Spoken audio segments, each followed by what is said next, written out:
ব্যবস্থার ক্ষেত্রে 2 বছর বিভিন্ন শ্রেণী পেশার মানুষের সাথে মিলে কাজ করেছি।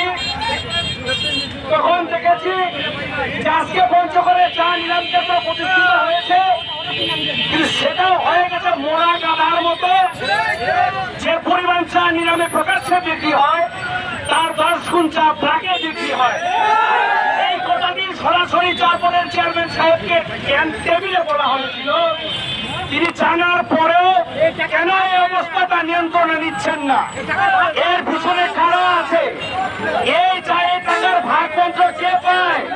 কৃষকদের রক্ত উঠা চায়ের দাম কে পায়? কৃষকদের ঘাম ঝরা চায়ের দাম পায়। এই রক্ত উঠা ফসলের ন্যায্য মূল্য কৃষকদের দিতে হলে সমস্ত কৃষকদের একতাবদ্ধ হতে হবে। মানব বন্ধু কি করতে চান? পঞ্চগড়ের মানুষকে বলুন, পঞ্চগড়ের সাংবাদিক সমাজ, স্বেচ্ছাসেবী সমাজ চা চাষ করে না খেয়ে মরাচ্ছে, অনশন করে মরি। পরিষদের সকলের সুস্বাস্থ্য এবং দীর্ঘায়ু কামনা করে আমার বক্তব্য এখানে শেষ করছি। আল্লাহ সকলের মঙ্গল করুন।